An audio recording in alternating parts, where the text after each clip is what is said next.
Assalamualaikum warahmatullahi wabarakatuh. Apa kabar sobat sekalian? Jumpa lagi di channel Enarpol. Kali ini kita akan membahas berita hangat, yaitu bunga utang KCJB kereta cepat Jakarta-Bandung jadi beban negara. Muslim Arbi di Cina, pejabat rugikan negara dihukum mati ya. Jadi ini terkait dengan ancaman ke depan terkait ya pinjaman dari Cina ya untuk proyek kereta, yaitu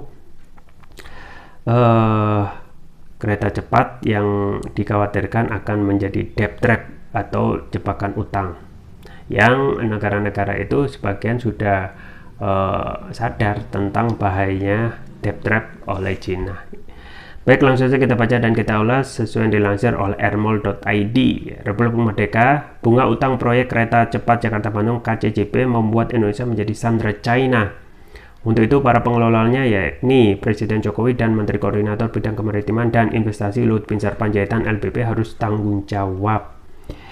Direktur Gerakan Perubahan Muslim Arbi mengatakan proyek KCJB bermasalah. Sejak awal proyek itu digagas, publik tidak didengar dan dimintai pendapat.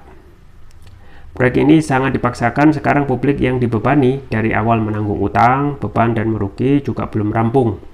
Kini jadi beban, bahkan negara jadi sandera bunga yang tinggi, lalu dengan enaknya LBP melemparkan ini ke publik. Urai Muslim kepada kantor berita politik Airmall Minggu. Untuk itu, Muslim meminta Jokowi dan Luhut bertanggung jawab dan tidak membebankan APBN dalam pembayaran bunga utang.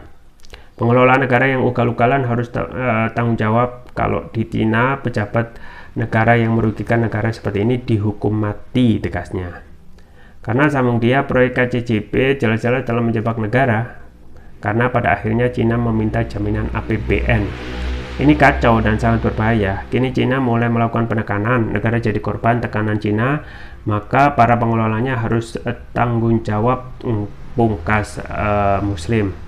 Sebelumnya, Luhut menegaskan kemampuan Indonesia membayar bunga pinjaman utang proyek KCJB ke China Development Bank (CDB). Menurut Luhut, kondisi perekonomian Indonesia mengalami kemajuan pesat dibanding beberapa waktu lalu, antara lain berkat efisiensi pengelolaan keuangan hingga reformasi perpajakan melalui pemanfaatan teknologi atau digitalisasi. Tidak ada masalah, kamu kok ragukan negaramu? Kalian jangan underestimate, kata Luhut di kantornya Jakarta Pusat Senin. Ya itu ya sobat sekalian ya, terkait yang statement terakhir ya.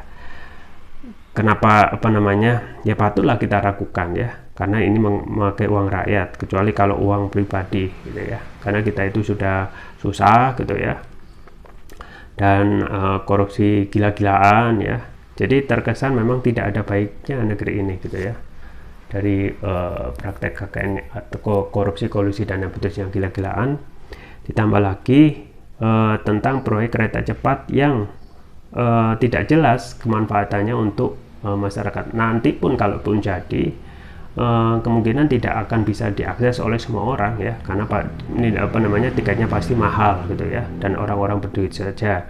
Dan kalau kita melihat faktanya, KCJB itu ya tidak langsung bisa langsung ke Bandung ya,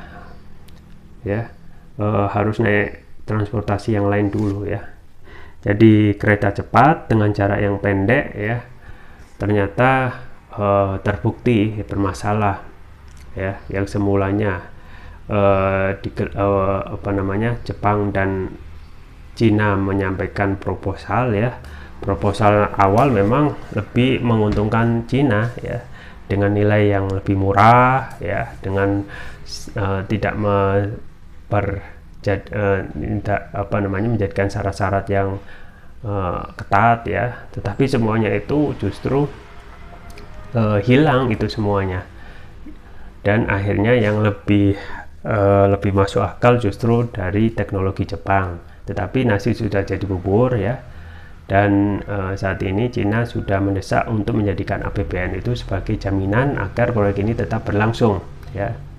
Jadi kalau saat ini sedang bermasalah, lebih baik dihentikan saja gitu ya, karena yang mempunyai wewenang uang ya, APBN itu harusnya uang rakyat yang harus bermanfaat gitu ya, harus bermanfaat. Kalau nanti diteruskan dan terjadi kerugian ya, tentu saja kerugian tambah besar, maka yang menjadi penanggung jawab atau yang rugi ya rakyat juga ya. Kecuali kalau uang pembangunan proyek ini uang dari kantong para pejabat masing-masing, ya itu silakan gitu. Tapi proyek ini adalah proyek yang fantastis ya, dengan nilai yang mahal, tapi pemanfaatannya termasuk juga pelunasannya ya juga pernah dihitung ya, hampir mustahil untuk BIP ya, balik modal dengan cepat ya. Bahkan ini kemungkinan tidak akan pernah balik modal ya, melihat hitung-hitungan bisnisnya. Ya, kita tunggu saja ke depan tentang proyek KJJP ini yang bermasalah gitu ya, dan banyak dikritik oleh banyak pengamat dan juga civil society. Nah, memang kalau tidak berfaedah ya, unfaedah, lebih baik dihentikan untuk menghindari kerugian yang lebih besar lagi. Itu saja yang bisa saya sampaikan, semoga bermanfaat. Jangan lupa like, share, dan subscribe. Sampai jumpa lagi. Wassalamualaikum warahmatullahi wabarakatuh.